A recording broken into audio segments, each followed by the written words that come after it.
85세를 넘기기도 전에 세상을 떠나는 사람들 그 이유가 나이 들어서라서라고 믿고 계신가요? 저는 그 말이 얼마나 위험한 변명인지 진료실에서 수없이 확인해 왔습니다. 더 무서운 사실은 많은 분들이 매일 반복하는 평범한 습관이 조용히 수명을 깎아먹고 있다는 점입니다. 저 전문의로서 거의 30년 동안 노인에 대한 연구와 치료에 헌신해 왔습니다. 그리고 저는 단호하게 말씀드립니다. 오래 사는 것은 운이 아니라 60세 이후의 선택이 쌓인 결과입니다. 한국의 기대 수명은 매우 높지만 건강하게 걷고 숨 쉬는 건강 수명은 별개입니다. 숫자가 높다고 안심하는 순간 몸은 조용히 무너집니다.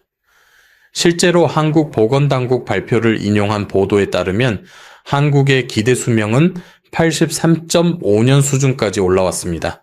하지만 많은 분들이 70대부터 살아는 있는데 예전 같지 않다는 말을 하기 시작합니다. 오늘 저는 60세 이후 반드시 피해야 할 5가지 치명적인 습관을 공개하겠습니다. 과장하지 않겠습니다. 겁만 주지 않겠습니다. 대신 의학 연구와 한국 사회의 현실을 근거로 왜 이 습관들이 치명적인지 그리고 오늘부터 무엇을 바꾸면 되는지 아주 구체적으로 말씀드리겠습니다. 영상 중간에는 집에서 지금 바로 해볼 수 있는 간단한 자기 점검도 넣겠습니다. 검사가 두려워 병원을 미루는 분들도 자신을 객관적으로 볼 수 있게 도와드릴 겁니다. 먼저 한국에서 특히 빠르게 늘고 있는 위험부터 짚어야 합니다. 통계청 조사로 보도된 내용에 따르면 60대 이상에서 위기 때 도움을 청할 곳이 없다고 답한 비율이 40%를 넘습니다. 이것은 단순한 외로움이 아니라 면역과 뇌심장까지 흔드는 위험 신호입니다. 게다가 2024년 통계청 자료를 바탕으로 한 보도에서는 65세 이상 가족 구성원 중 혼자 사는 노인이 200만 명을 넘었다고 전해집니다. 혼자 계시는 시간이 길어질수록 움직임과 수면 식사 습관이 무너지기 쉽습니다. 그리고 많은 분들이 나는 매일 30분 걷는다고 말하며 안심합니다. 그러나 한국인의 평균 좌식 시간이 8시간대라는 분석도 있습니다. 앉아있는 시간이 길면 다리의 혈류가 느려지고 근육이 빠르게 약해지며 혈당과 염증이 올라가기 쉬워집니다. 이 문제는 운동을 조금 했다로 상쇄되지 않는 경우가 많습니다. 저는 여기서부터 이야기를 시작하겠습니다. 당신의 거실 TV 앞 의자가 어떻게 당신의 수명을 갉아먹는지 말입니다. 시청하고 계신 곳이 어디신가요? 지금 그곳은 몇 시인가요? 댓글로 남겨주세요. 저는 단순히 조회수를 원해서가 아니라 여러분이 혼자가 아니라는 것을 느끼게 해드리고 싶습니다. 이제 첫 번째 습관부터 들어가겠습니다. 당신이 생각하는 건강한 하루 속에 숨어있는 가장 위험한 함정부터요. 지금부터 말씀드리는 내용은 많은 분들이 듣기 불편해 할 수 있습니다. 하지만 제가 30년 가까이 노인 환자를 진료하면서 가장 많이 후회하게 만든 습관이 바로 이것이기 때문에 저는 절대 부드럽게 넘어가지 않겠습니다. 하루 30분 걷고도 수명이 짧아질 수 있는 이유 바로 너무 오래 앉아 있는 생활입니다. 몇 해 전 이탈리아에서 장기간 거주하던 70세 여성 환자를 만난 적이 있습니다. 그녀는 스스로를 매우 건강하다고 믿고 있었습니다. 매일 아침 빠짐없이 30분 산책을 했고 담배도 피우지 않았으며 식사도 규칙적이었습니다. 그런데 진료실에서 간단한 검사 하나를 하자 상황이 완전히 달라졌습니다. 의자에서 손을 쓰지 않고 5번 일어났다 앉기조차 힘들어했던 겁니다.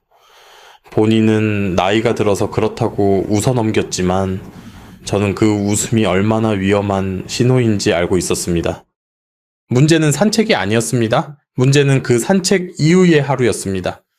그녀는 신문을 읽으며 2시간 텔레비전을 보며 4시간 식탁에서 퍼즐을 하며 2시간 전화 통화를 하며 1시간, 하루 10시간 이상을 앉아서 보냈습니다. 이 정도면 몸은 이미 움직이지 않는 상태에 적응해 버립니다.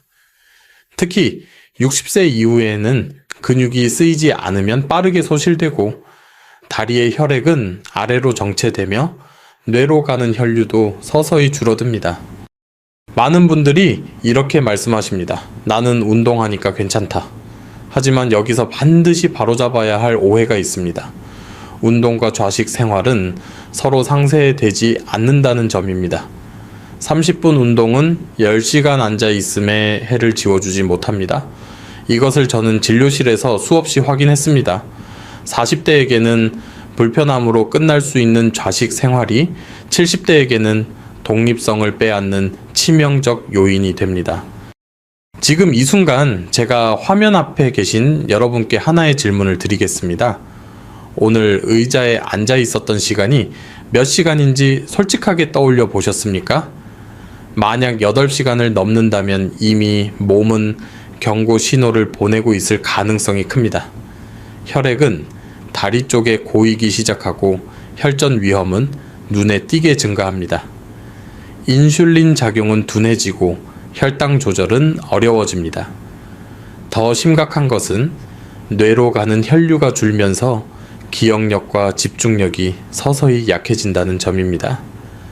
본인은 요즘 깜빡깜빡 한다고만 느끼지만 몸속에서는 이미 변화가 시작된 것입니다. 여기서 아주 간단하지만 중요한 자가 점검을 하나 해보시기 바랍니다. 지금 의자에 앉아 팔짱을 끼고 반동 없이 5번 일어났다 앉아 보십시오. 만약 숨이 차거나 균형이 흔들리거나 중간에 포기하고 싶어졌다면 이것은 단순한 근력 문제가 아닙니다. 장시간 앉아 있는 생활이 이미 근육과 신경을 약화시키고 있다는 신호입니다. 저는 이 검사를 통과하지 못한 많은 환자들이 2-3년 안에 낙상, 입원, 그리고 급격한 체력 저하를 겪는 것을 보아왔습니다. 하지만 여기서 중요한 말씀을 드리겠습니다. 이 습관은 고칠 수 있습니다. 약이 필요하지 않습니다. 비용도 거의 들지 않습니다. 핵심은 앉아있는 시간을 끊어주는 것입니다. 저는 환자들에게 50분 앉아 있으면 10분은 반드시 몸을 움직이라고 말합니다. 대단한 운동이 아닙니다. 제자리에서 걷기, 다리 들기, 팔 돌리기 벽을 짚고 하는 가벼운 팔굽혀펴기면 충분합니다. 텔레비전을 보면서도 할 수 있고 전화 통화를 하면서도 할 수 있습니다. 아까 말씀드린 그 이탈리아 여성 환자는 이 원칙을 실천했습니다. 석 달 후 다시 만났을 때 그녀는 같은 검사를 10번이나 가볍게 해냈습니다. 혈액순환 수치가 개선되었고 오후에 무기력함이 사라졌다고 말했습니다. 무엇보다 다시 혼자서도 살 수 있겠다는 자신감이 생겼다고 했습니다. 저는 이 말을 들을 때마다 좌식 생활이 얼마나 많은 것을 빼앗고 있었는지를 다시 한번 실감합니다. 지금부터 다음 이야기를 하기 전에 여러분께 부탁 하나만 드리겠습니다. 오늘 하루 몇 시간이나 앉아 계셨는지 댓글로 적어 보십시오. 판단하지 않겠습니다. 부끄러워 하실 필요도 없습니다. 인식이 변화의 첫걸음이기 때문입니다. 그리고 이제 밤이 되면 대부분의 60대 이상이 무심코 반복하는 두 번째 치명적인 습관으로 넘어가겠습니다. 이 습관은 노화를 3배 빠르게 만듭니다. 이제 두 번째 습관으로 들어가겠습니다. 많은 분들이 이 이야기를 들으면 이렇게 말합니다. 나이 들면 잠이 줄어드는 게 정상 아닌가요? 저는 이 말을 들을 때마다 마음이 무겁습니다. 왜냐하면 이 믿음 때문에 수많은 60대, 70대 분들이 스스로를 병들게 하고 있기 때문입니다. 몇 년 전 이탈리아에서 은퇴 후 한국으로 돌아온 70대 남성 환자를 진료한 적이 있습니다. 그는 규칙적인 사람이었습니다. 매일 같은 시간에 잠자리에 들고 새벽에 일어났습니다. 스스로를 절제된 사람이라 생각했죠. 하지만 그가 실제로 자는 시간은 하루 5시간에서 6시간 정도였습니다. 그는 충분하다고 말했지만 몸은 전혀 그렇지 않았습니다. 오후만 되면 집중력이 급격히 떨어졌고 사소한 일에도 짜증이 늘었으며 혈압과 혈당 수치가 조금씩 올라가고 있었습니다. 여기서 분명히 말씀드리겠습니다. 60세가 넘어도 사람의 몸은 여전히 역습 시간에서 8시간 이상의 수면을 필요로 합니다. 오히려 나이가 들수록 잠은 더 중요해집니다.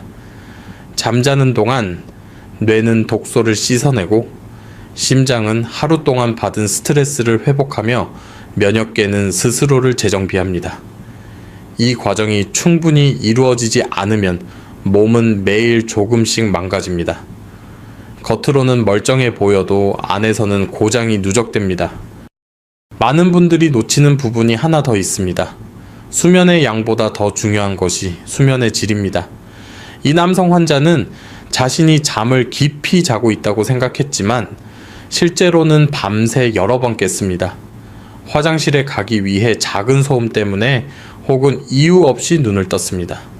이런 미세한 각성은 깊은 수면 단계로 들어가는 것을 방해합니다. 저는 이것을 조용한 수면 박탈이라고 부릅니다. 본인은 잤다고 느끼지만 몸은 전혀 회복하지 못합니다. 이 상태가 계속되면 어떤 일이 벌어질까요? 기억력은 눈에 띄게 떨어지고 감정 조절이 어려워집니다.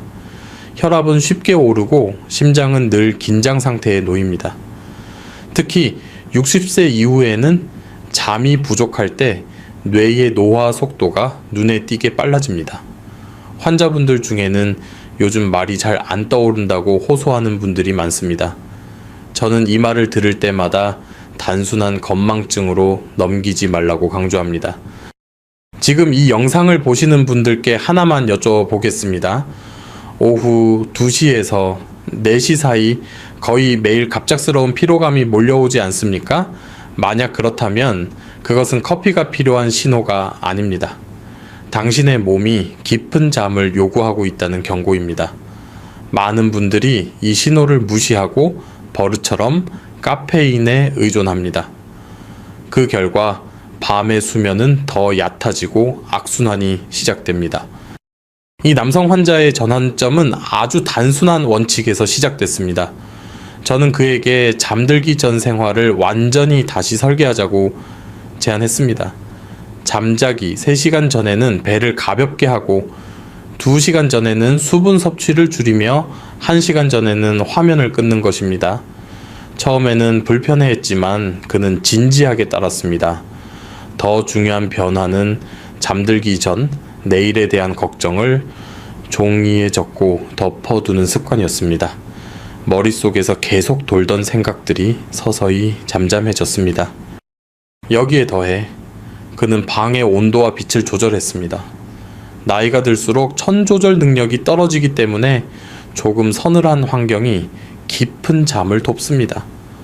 또한 아주 약한 빛조차도 수면을 방해할 수 있다는 점을 이해하고 방을 최대한 어둡게 만들었습니다. 6주가 지나자 변화는 분명해졌습니다. 그는 밤에 깨는 횟수가 줄었고 아침에 눈을 떴을 때 쉬었다는 느낌을 처음으로 다시 경험했다고 말했습니다. 저는 이 이야기를 하는 이유가 있습니다.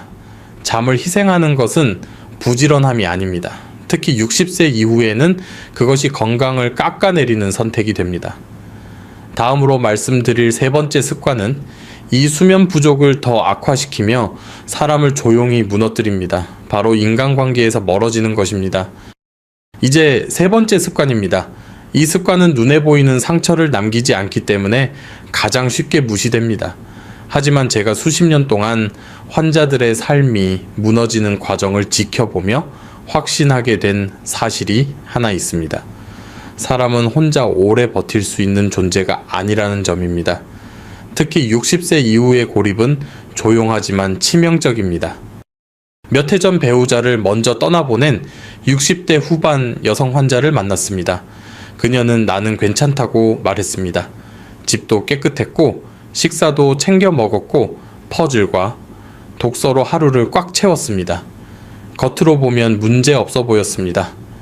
그러나 진료를 거듭할수록 그녀의 말 속에는 반복되는 공백이 있었습니다.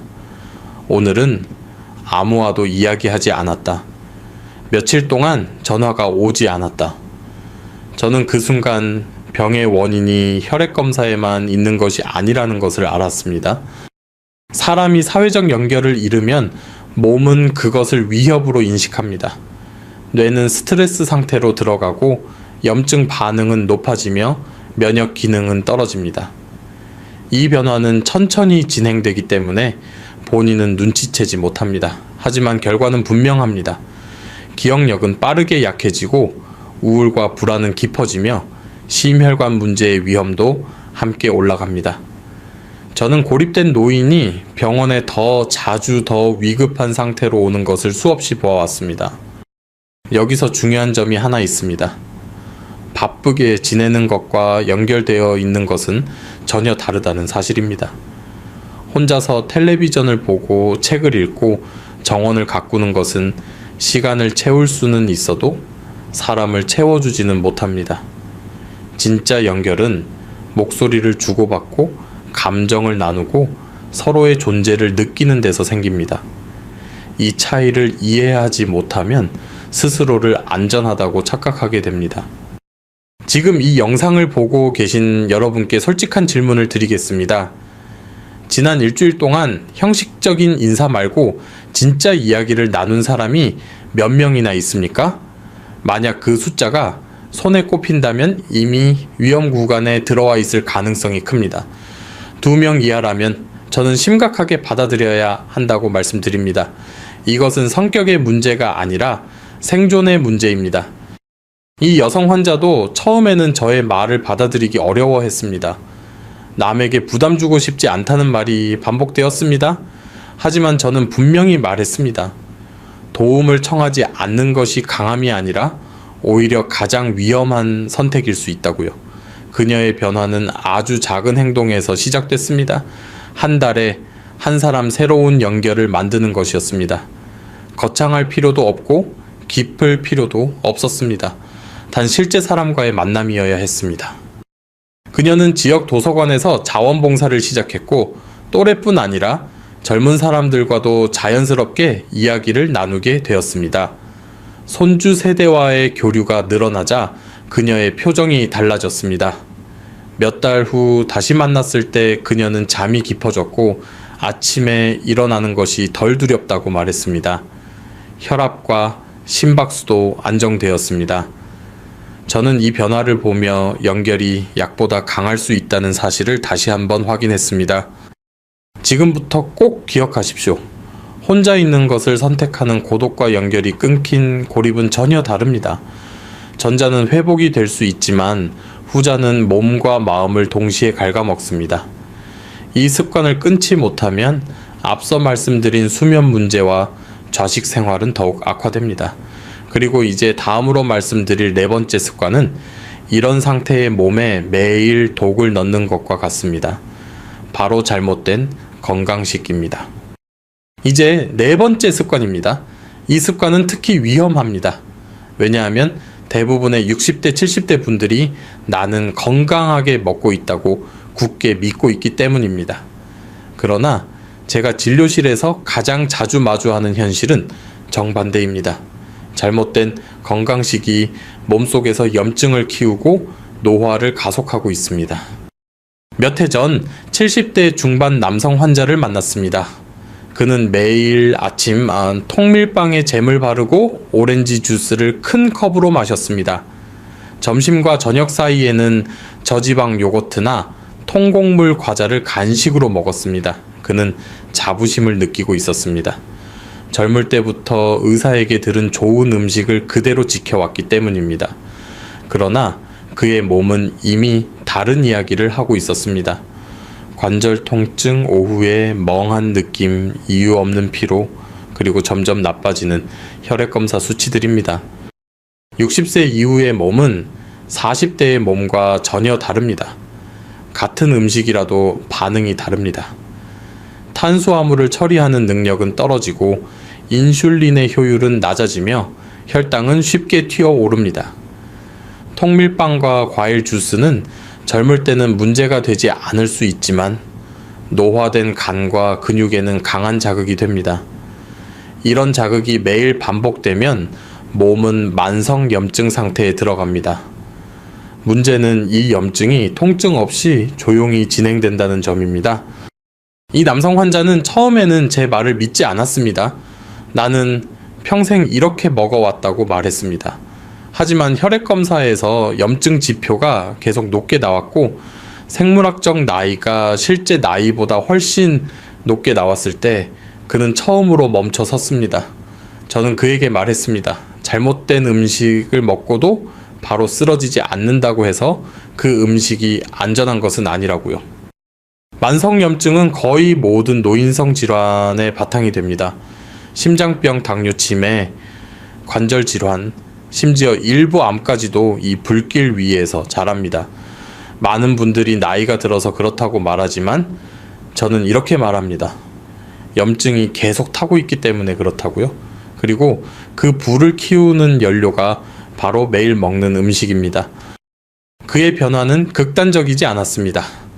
다만 노화된 몸에 맞는 식사로 방향을 바꿨을 뿐입니다. 아침에 단순당 위주의 식사를 끊고 단백질과 건강한 지방을 중심으로 바꾸자 혈당의 출렁임이 줄었습니다. 오후에 뇌 안개가 빠르게 사라졌고 저녁이 되어도 에너지가 남아 있었습니다. 그는 머리가 맑아진 느낌을 가장 먼저 이야기했습니다. 또 하나 중요한 변화는 식사의 시간과 조합이었습니다. 하루 중 가장 많은 에너지가 필요한 시간에 충분히 먹고 밤으로 갈수록 가볍게 줄였습니다. 향신료와 식재료 선택도 달라졌습니다. 환경작용이 있는 재료를 꾸준히 쓰자 관절 통증이 서서히 완화되었습니다. 몇 달 뒤 다시 만났을 때 그는 예전보다 약을 줄일 수 있었다고 말했습니다. 저는 그 말을 들으며 음식이 약이 될 수도 독이 될 수도 있다는 사실을 다시 한번 느꼈습니다. 지금 이 영상을 보시는 분들께 묻고 싶습니다. 매일 몸에 좋다고 믿고 먹고 있는 음식 중에 사실은 염증을 키우고 있을지도 모르는 것이 무엇인지 떠올려 보셨습니까? 변화는 거창할 필요가 없습니다. 다만 지금의 몸이 어떤 몸인지 인정하는 것에서 시작해야 합니다. 이 네 번째 습관을 그대로 두면 앞서 말씀드린 수면 부족과 고립 좌식 생활의 피해는 배가 됩니다.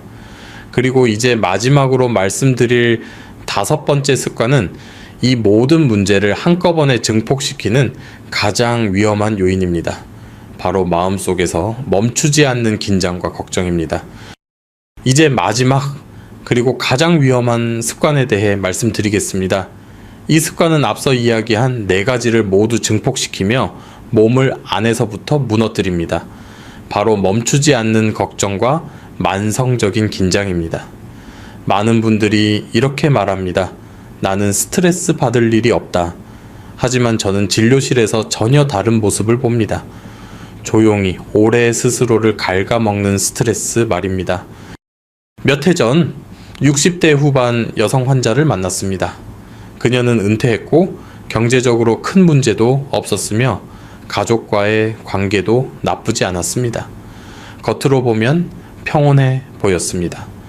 그러나 혈압은 계속 높았고 잠은 얕았으며 이유 없는 가슴 답답함을 자주 호소했습니다. 검사 결과에서 특별한 이상은 없었지만 한 가지는 분명했습니다. 스트레스 호르몬 수치가 비정상적으로 높았습니다.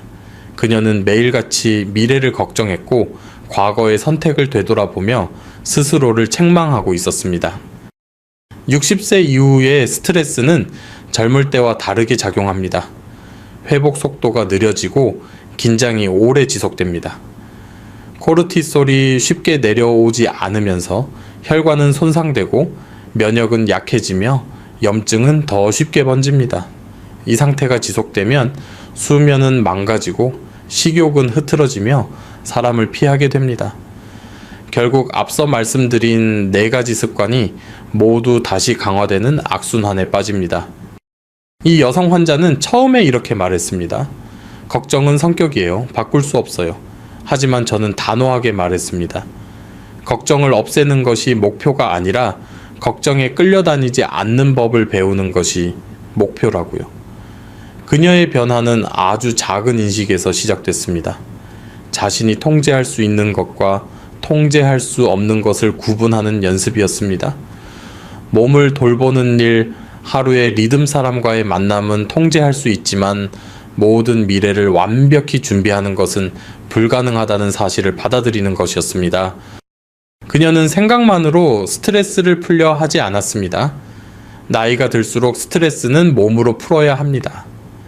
가벼운 걷기, 천천히 숨을 내쉬는 호흡손으로 흙을 만지는 활동이 그녀에게 큰 도움이 되었습니다. 또한 같은 또래와 걱정을 나누는 것만으로도 마음의 압박은 눈에 띄게 줄어들었습니다. 몇 달 후 그녀의 혈압은 안정되었고 밤에 깨는 횟수도 줄었습니다. 무엇보다 항상 조여있던 마음이 느슨해졌다고 말했습니다. 여기서 제가 꼭 드리고 싶은 말이 있습니다. 60세 이후의 건강은 하나의 습관으로 지켜지지 않습니다. 오늘 말씀드린 5가지 습관은 서로 연결되어 있습니다. 오래 앉아 있으면 잠이 망가지고, 잠이 부족하면 걱정이 커지며, 걱정이 커지면 사람을 피하게 되고, 고립은 다시 몸을 약하게 만듭니다. 그러나 반대로 단 하나의 습관만 바뀌어도 나머지는 따라 움직이기 시작합니다. 제가 만났던 많은 환자들이 이렇게 말합니다. 이 나이에 바꿔도 소용없지 않나요? 저는 단호하게 대답합니다. 아닙니다. 너무 늦은 나이는 없습니다. 60세든 80세든 몸은 여전히 회복할 능력을 가지고 있습니다. 단 해가 되는 것을 멈추고 필요한 것을 다시 주기 시작할 때입니다. 이 영상은 의료 상담을 대신할 수는 없습니다.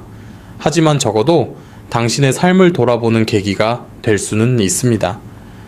오늘 이야기한 5가지 중 가장 마음에 걸렸던 것이 무엇인지 댓글로 남겨주십시오. 그리고 아주 작은 변화 하나를 오늘부터 시작해 보십시오. 저는 수많은 환자들이 그렇게 삶의 방향을 다시 찾는 것을 보아왔습니다. 이 채널이 도움이 되셨다면 좋아요와 구독으로 함께 해주십시오. 그리고 이 영상을 당신이 아끼는 누군가에게 꼭 공유해 주세요. 이 정보는 단순한 지식이 아니라 남은 삶의 질을 지키는 열쇠가 될 수 있습니다. 기억하십시오. 당신의 앞에 남아있는 건강한 시간은 이미 지나온 시간보다 더 소중할 수 있습니다.